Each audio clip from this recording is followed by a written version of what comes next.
Uumama addunyaa irraa jalqabee cincaan qophaa'e fannoo qaraaniyooti falamuun kan ifa ba'e. Olaan Waaqayyoon cincaan guddichi cubbuuf qalame addunyaa badduuf araarri bara baraan argame.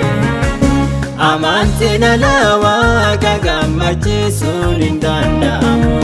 Cincaan dhiyaatus amantii malee faayidaan qabu.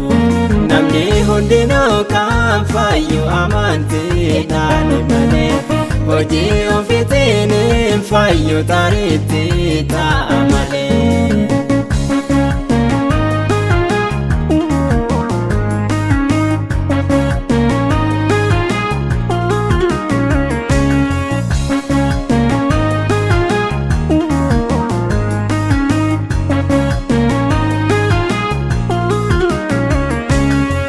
Abeeli kaasee hanga uummata Israa'eeli cincaan dhiyaataa ture hundinuu amantiidhaani.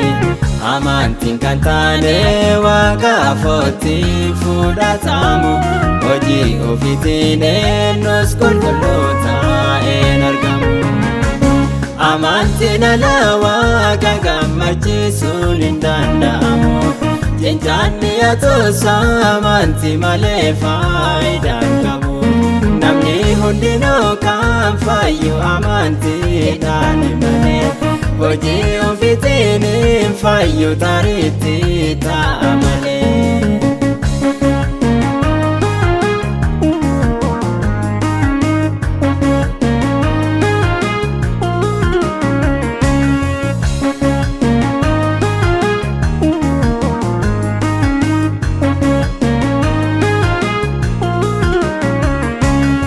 Yeroo dheeraa fi soomuuf sagaduun fayyumsi hin jiru.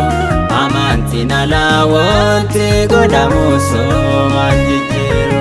Cincaan qulqulluun kan ta'e qabne hoolaa Waaqaati.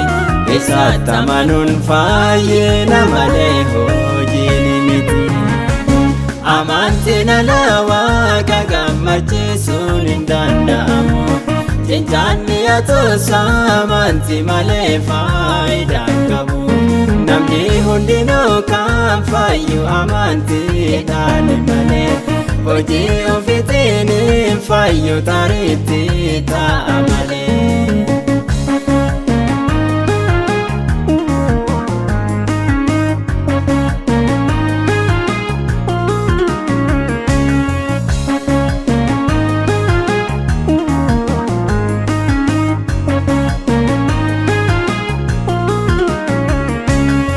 Yommuu garbummaa Gibxi baay'ummaan Israa'eeli balbala isaanii dura dhiigaa hoolaa dibanii.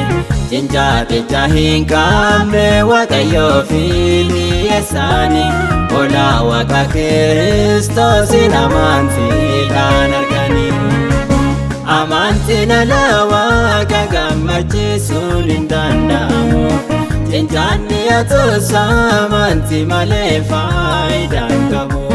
Namni hundinuu kan fayyu amantiidhaan malee. Hojii ofiitiin hin fayyu taariitti ta'a malee.